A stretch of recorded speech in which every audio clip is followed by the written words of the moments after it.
Mahadev, almighty Mahadev में मैं आपका स्वागत करता हूँ।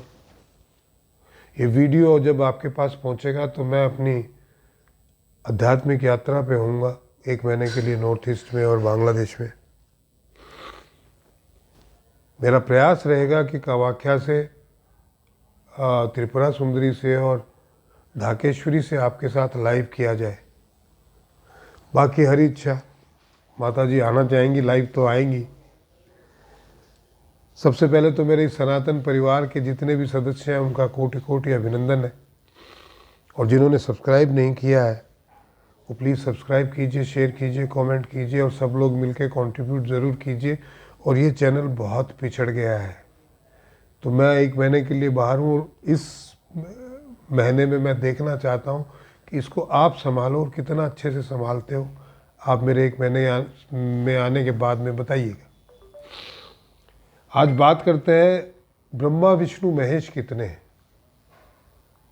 ये एक प्रश्न जो है यूट्यूब पे ही पूछा गया था और व्हाट्सएप पे भी आया था।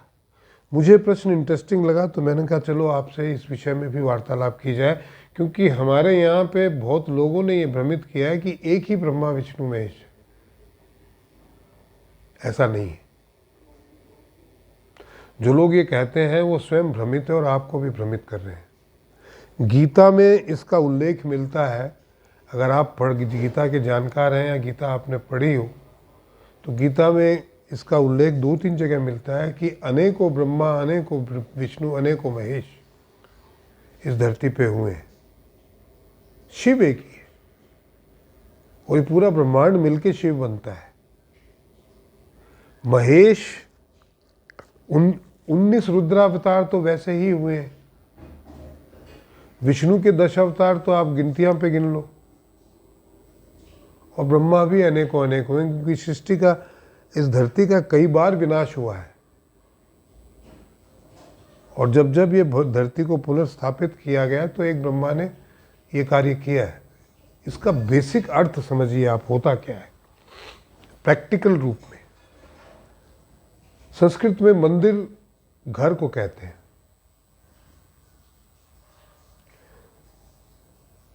तो मंदिर में देवता रहते हैं और देवताओं के जो ईश्वर हैं वो विष्णु हैं।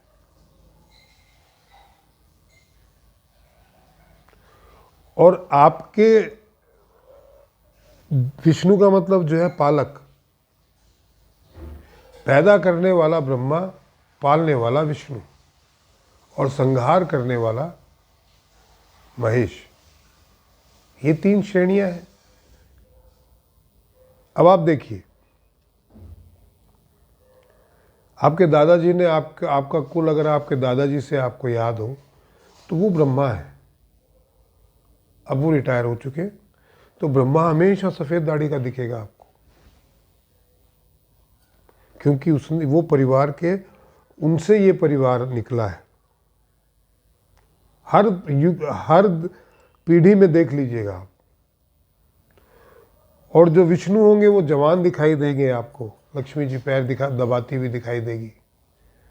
तो जो लक्ष्मी का कमाए, उपार्जन करे और परिवार को उस लक्ष्मी के जरिए पाले, वो विष्णु।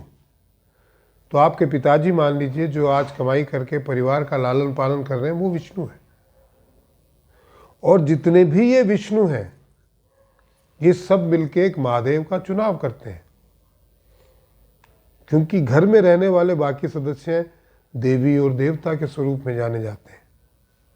पहले नाम भी ऐसे होते थे, इमरती देवी, सीता देवी, रामी देवी, रमा देवी, विमला देवी, अंगद देव।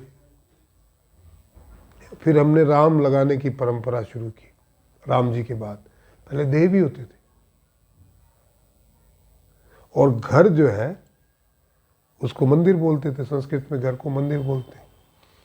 तो देवी देवताओं के देवता जो हैं, जो पालन करता है वो विष्णु है, जो आपके पिता हैं। आप सब देवी देवता हो। आप अगर कमाओ तो भी कमा के उनको ही देते थे पहले संयुक्त परिवार में। और घर के जो बुजुर्ग सदस्य हैं वो ब्रह्मा हैं। और ये जो जितने भी विष्णु हैं ये मिलके एक महादेव का चुनाव करते थे। वो देवताओं के देव हैं। जैसे प्रधानमंत्री का चुनाव अभी हम करते हैं, मोदी जी, सब लोग मिलके उनका देवता, सब लोग मिलके विष्णु और देवता मिलके उनका चुनाव करते हैं, ब्रह्मा विष्णु और देवता, वो महादेव। नीतिगत निर्णय लेने, एक समाज के लिए नीतिगत निर्णय लेने का अधिकार महादेव को है, क्योंकि इन सारे देवताओं के वो देवता हैं। समाज के लिए, देश के लिए, धरती के लिए, अध्यात्म के लिए, विश्व के लिए।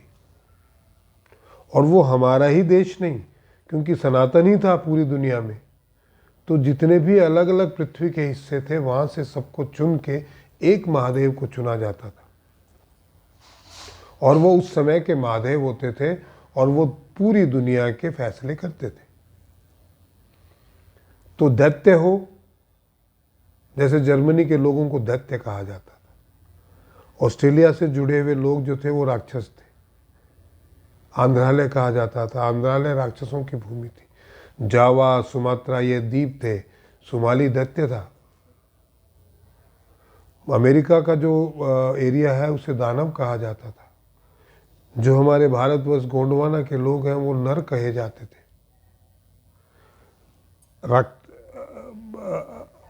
ये जो अफगानिस्तान का और अरबिस्तान का एरिया, इसे असुर कहा जाता था। आज भी उनके ताजिए को असुरा कहा जाता है।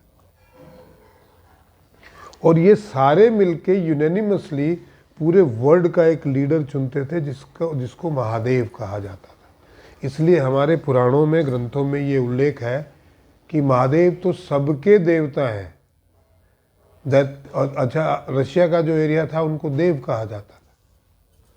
तो देव, दैत्य, असुर, दानव, किन्नर, नाग, नर, सबके देवता महादेव हैं। उनको सब में वो प्रिय है और वो सबको क्षमा करते हैं, सबको वरदान भी देते हैं।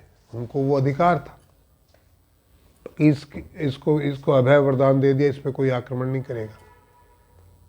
यदि उन्होंने कह दिया तो किसी की हिम्मत नहीं थी। और हर काल में वो ऐसे ही विष्णु, अनेकों विष्णु तो वैसे ही हो गए, एक घर का एक विष्णु है तो अनेकों ब्रह्मा वैसे ही हो गए, और महादेव एक होता था। लेकिन वो हर पीढ़ी में एक महादेव है। आज मोदी जी से पहले जो है मनमोहन सिंह जी थे, मनमोहन सिंह जी से पहले पीवी नरसिम्हा राव थे। हमारे अगर देश की बात की जाए तो अब फर्क इतना पड़ा है कि पूरे देश के लोग जो नेता हैं वो मिलके एक लीडर चुनते नहीं है। तो वो महादेव अभी अनुपस्थित है। अभी देव हैं तो अपने देश के देवता अपने महादेव को नियुक्त करते हैं। ये है वास्तविक स्थिति। और इसका वर्णन गीता में भी है कि अनेकों महादेव, अनेकों विष्णु, अनेकों ब्रह्मा हुए और होते रहेंगे पृथ्वी पे। आशा है मेरी ये बात आपको सरल शब्दों में समझ में आई होगी।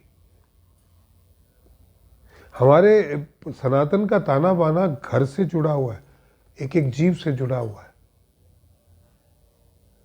तो आज के वीडियो में इतना ही। आशा है कि आपको ये पसंद आई होगी। प्लीज़ सब्सक्राइब कीजिए, शेयर कीजिए, कमेंट कीजिए और कंट्रीब्यूट ज़रूर कीजिए जी। और इस चैनल को आगे बढ़ाइए भाई। 5-5, 10-10 सब्सक्राइबर आप ही जोड़िए, अपने आप ना जुड़ने वाले। महादेव।